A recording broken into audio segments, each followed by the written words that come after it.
तो दोस्तों स्वागत है आप सभी का 5 अप्रैल 2025 daily current affairs with static GK दैनिक समसामयिकी आने वाले सभी एक दिवसीय प्रतियोगी परीक्षाओं के लिए अति महत्वपूर्ण।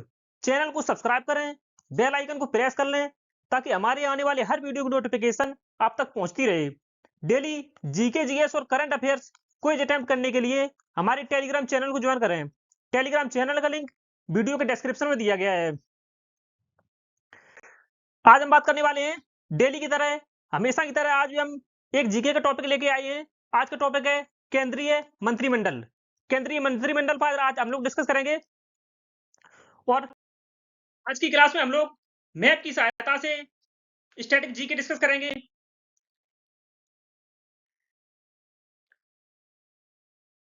और माइंड मैप की सहायता से हम प्रश्नों का विस्तार पूर्वक विश्लेषण करेंगे।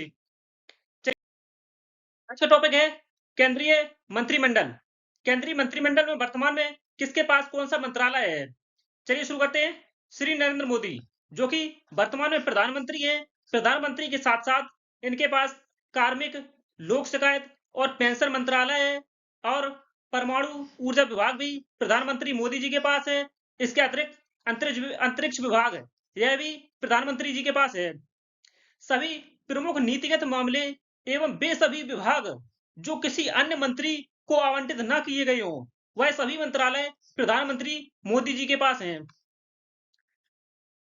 वह मंत्रालय जो किसी व्यक्ति को, किसी मंत्री को आवंटित नहीं किए गए हैं, वह सभी मंत्रालय प्रधानमंत्री के पास रहते हैं।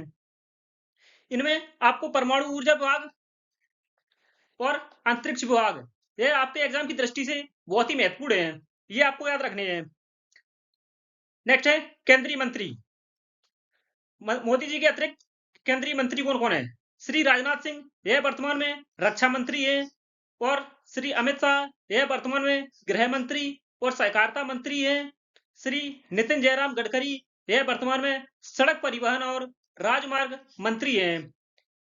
और नेक्स्ट है श्री जगत प्रकाश नड्डा, जेपी नड्डा, यह स्वास्थ्य और परिवार कल्याण मंत्री है। इसके अतिरिक्त रसायन और उर्वरक मंत्रालय जेपी नड्डा जी के पास है।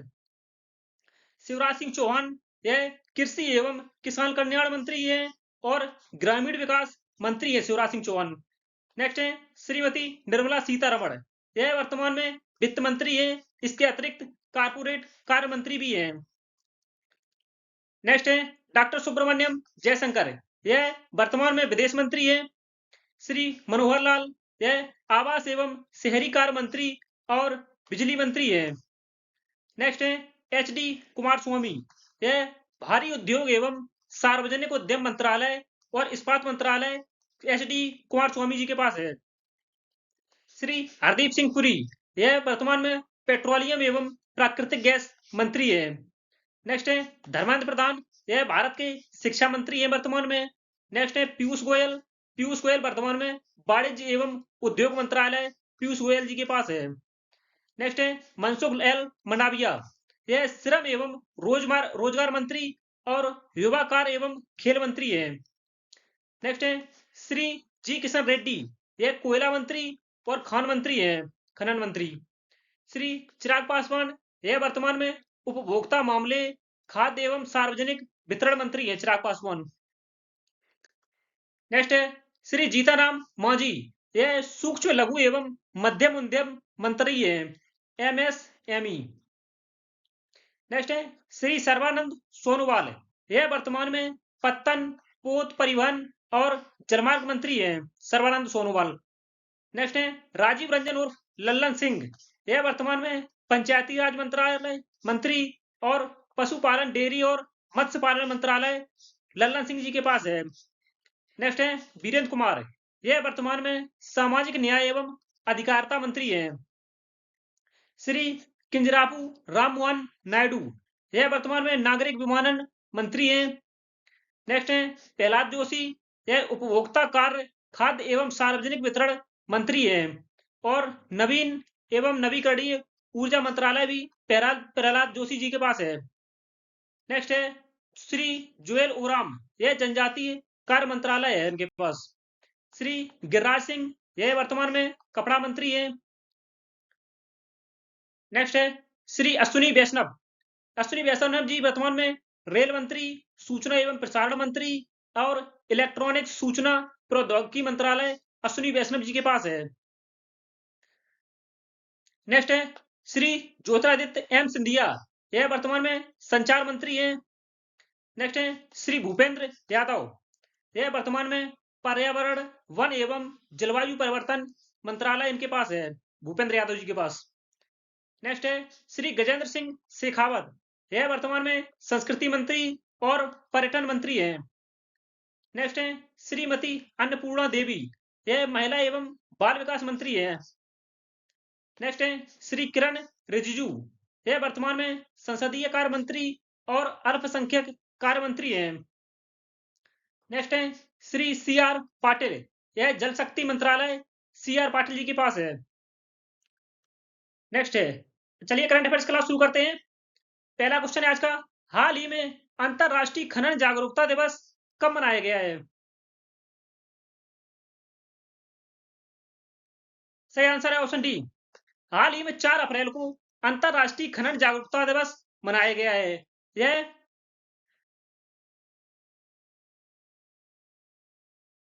यह दिवस संयुक्त राष्ट्र संघ संयुक्त राष्ट्र संघ संयुक्त राष्ट्र संघ के द्वारा 8 दिसंबर 2005 को संयुक्त राष्ट्र के द्वारा घोषणा की गई थी। 8 दिसंबर 2005 को इसकी घोषणा की गई थी। पहली बार अंतरराष्ट्रीय खनन जागरूकता दिवस 2006 में मनाया गया था। 2006 4 मार्च को 4 मार्च 2006 को पहली बार अंतरराष्ट्रीय खनन जागरूकता दिवस मनाया गया था। नेक्स्ट है, अंतरराष्ट्रीय खनन दिवस 2025 की थीम है सुरक्षित भविष्य यहीं से शुरू होता है। यह अंतरराष्ट्रीय खनन दिवस 2025 की थीम है। अप्रैल माह के महत्वपूर्ण दिवस, अप्रैल माह में अब तक जितने भी महत्वपूर्ण दिवस मनाए गए हैं, 1 अप्रैल को उड़ीसा दिवस या उत्कल दिवस मनाया गया है। 2 अप्रैल को विश्व ऑटिज्म जागरूकता दिवस और अंतरराष्ट्रीय बाल पुस्तक दिवस मनाया गया है। 3 अप्रैल को हिंदी रंगमंच दिवस मनाया गया है।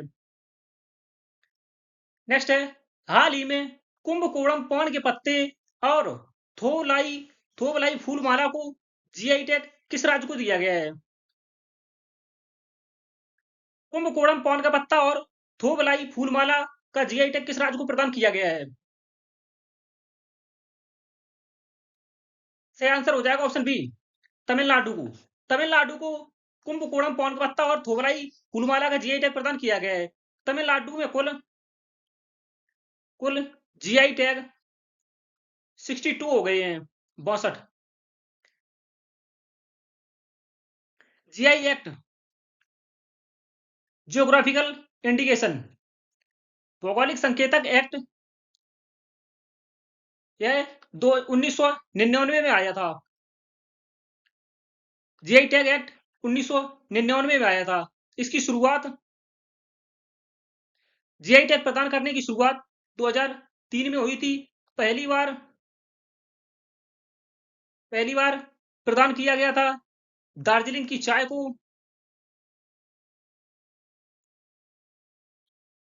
दार्जिलिंग की चाय को पहली बार जीआई टैग प्रदान किया गया था। यह 2004 और 2005 में पहली बार प्रदान किया गया था। नेक्स्ट है तमिलनाडु। तमिलनाडु यह भारत के दक्षिण में स्थित है, जो कि आंध्र प्रदेश, कर्नाटक और केरल के साथ सीमा साझा करता है। तमिलनाडु की राजधानी चेन्नई है। तमिलनाडु के मुख्यमंत्री एम के स्टालिन है वर्तमान में। तमिलनाडु के राज्यपाल आर एन रवि हैं। तमिलनाडु में विधानसभा सीट 234 है और राज्यसभा सीट 18 है और तमिलनाडु में लोकसभा सीट 39 है। तमिलनाडु आंध्र प्रदेश, कर्नाटक और केरल के साथ सीमा साझा करता है। 3 राज्यों से सीमा साझा करता है। नेक्स्ट है तमिलनाडु, यह आंध्र प्रदेश के, आप जिलों विस्तार पूर्वक देख सकते हैं, किस राज्य के साथ कितने जिलों के साथ सीमा साझा करता है तमिलनाडु? नेक्स्ट है, हाल ही में केंद्र सरकार द्वारा कितने नए एकलव्य मॉडल आवासीय विद्यालय स्थापित करने की घोषणा की है? केंद्र सरकार ने हाल ही में एकलव्य मॉडल आवासीय विद्यालय ईएमआरएस ईएमआरएस नए विद्यालय स्थापित करने की घोषणा की है हाल ही में। सही आंसर है ऑप्शन बी। हाल ही में केंद्र सरकार ने 440 नए ईएमआरएस एकलव्य मॉडल आवासीय विद्यालय स्थापित करने की घोषणा की है और सरकार का लक्ष्य है 748 ईएमआरएस एकलव्य मॉडल आवासीय विद्यालय स्थापित करने का लक्ष्य है सरकार का। एकलव्य मॉडल आवासीय विद्यालय, यह सरकार ने 440 ईएमआरएस स्थापित करने का निर्णय लिया है। प्रत्येक ब्लॉक में एक ईएमआरएस जिसमें 50% से अधिक अनुसूचित जनजाति, एसटी आबादी और कम से कम 20,000 जनजाति व्यक्ति 2011 जनगणना के अनुसार उस ब्लॉक में उपस्थित हों। एक ब्लॉक में एक ईएमआरएस विद्यालय स्थापित किया जाएगा। 228 ईएमआरएस स्कूलों को शुरू में संविधान के अनुच्छेद 275 वन के तहत अनुदान के तहत वित्त पोषित किया गया था, जिन्हें नए मॉडल के अनुसार अपग्रेड किया जा रहा है। संविधान में एकलव्य मॉडल आवासीय विद्यालय को उल्लेख किया गया है, जिसमें 275 अनुच्छेद 275 फर्स्ट के तहत 288 ईएमआरएस विद्यालय स्थापित करने का फैसला लिया गया था। वर्तमान में केंद्र सरकार ने 440 नए ईएमआरएस विद्यालय स्थापित करने की घोषणा की है। इनमें ईएमआरएस स्कूलों में निम्न सुविधाएं प्रदान की जाती हैं, जैसे कि शैक्षिक अवसंरचना, आवास और सुविधाएं, खेल और पाठ्येतर सुविधाएं, स्वास्थ्य और पोषण, आईटी और डिजिटल लर्निंग और व्यावसायिक प्रशिक्षण। यह सभी सुविधाएं ईएमआरएस स्कूलों में प्रदान की जाती हैं। नेक्स्ट है, हाल ही में किस राज्य ने मुख्यमंत्री महिला उद्यमिता अभियान शुरू किया है?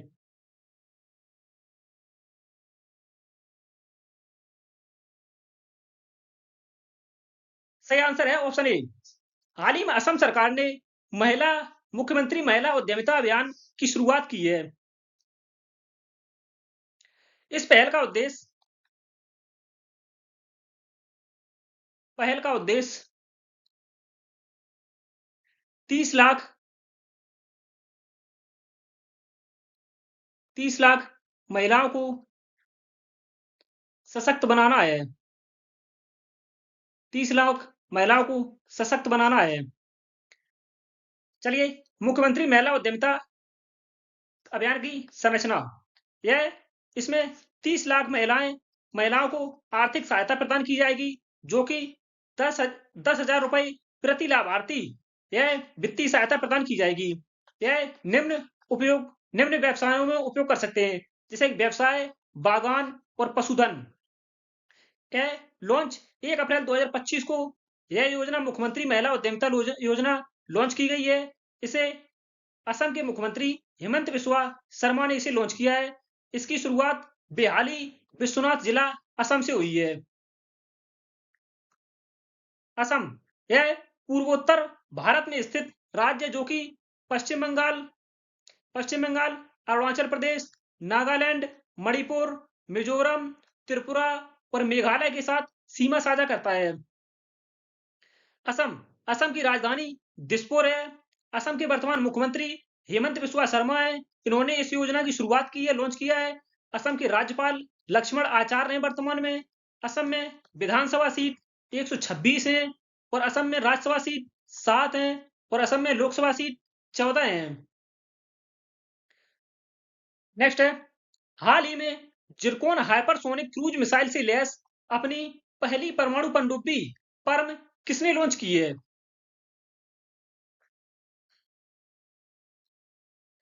सही आंसर हो जाएगा ऑप्शन सी।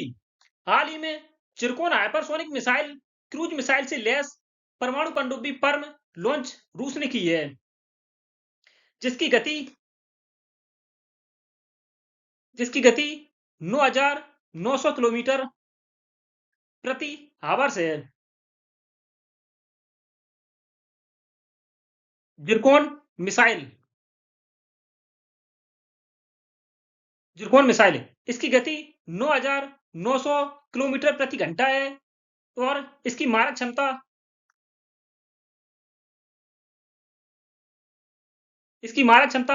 500 से 1000 किलोमीटर तक है। यह न्यूक्लियर मिसाइल है। रूस, यह एशिया के भारत के उत्तर में स्थित है। यह अपना प्यारा भारत है और यह भारत के उत्तर में स्थित है, जो कि एशिया और विश्व का सबसे बड़ा देश है। विश्व का सबसे बड़ा देश है। सबसे बड़ा देश है क्षेत्रफल की दृष्टि से। क्षेत्रफल की दृष्टि से विश्व का सबसे बड़ा देश है रूस। रूस की राजधानी रूस रूस की राजधानी मॉस्को है। रूस के राष्ट्रपति वर्तमान में व्लादिमीर पुतिन है और रूस की मुद्रा रूबल है। रूस का मैप देख सकते हैं आप, फ्लैग। नेक्स्ट है, हाल ही में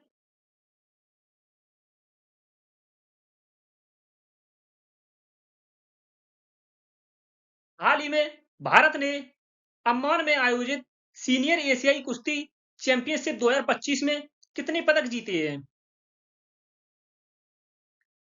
सही आंसर हो जाएगा इसका ऑप्शन ए।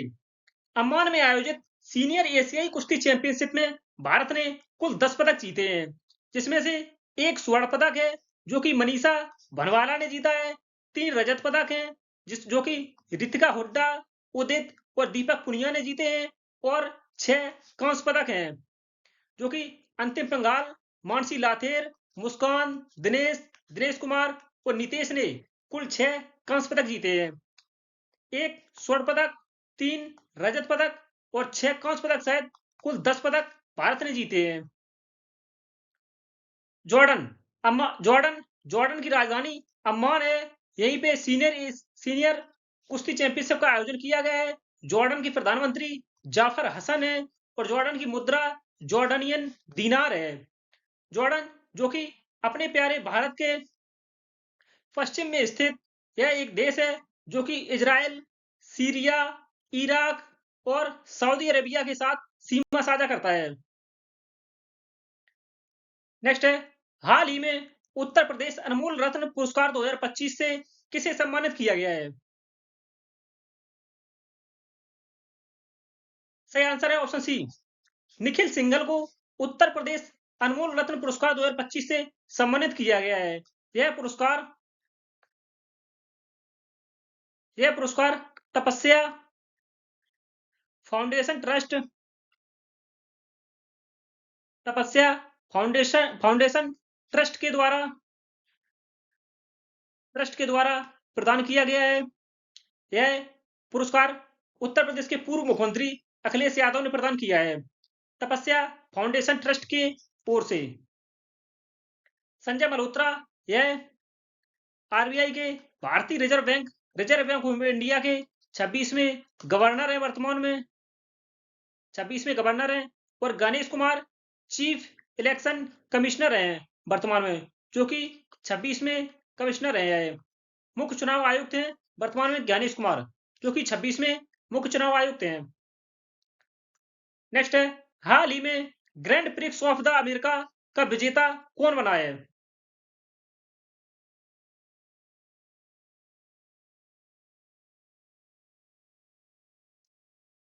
सही आंसर है ऑप्शन बी, मार्क मार्केज। यह grand prix of the America के विजेता बने हैं। नेक्स्ट है, हाल ही में किसे national payments corporation of India NPCI national payment corporation of India NPCI में कार्यकारी निदेशक नियुक्त किया गया है? सही आंसर है ऑप्शन बी, सोहिनी राजोला को national payment corporation of India NPCI में कार्यकारी निदेशक नियुक्त किया गया है।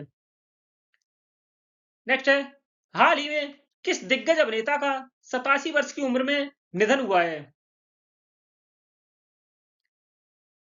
सही आंसर है ऑप्शन बी, मनोज कुमार।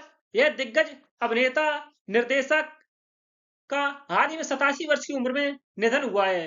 यह पद्मश्री पुरस्कार से सम्मानित किए जा चुके हैं। पद्मश्री पुरस्कार से सम्मानित किए जा चुके हैं, जिन्हें 1992 में पद्मश्री पुरस्कार दिया गया था और दादा साहब फाल्के पुरस्कार से भी यह सम्मानित किए जा चुके हैं, जिन्हें 2015 में दादा साहब फाल्के पुरस्कार दिया गया था। यह भारतीय सिनेमा का दादा साहब फाल्के पुरस्कार है भारतीय सिनेमा का सर्वोच्च सम्मान है,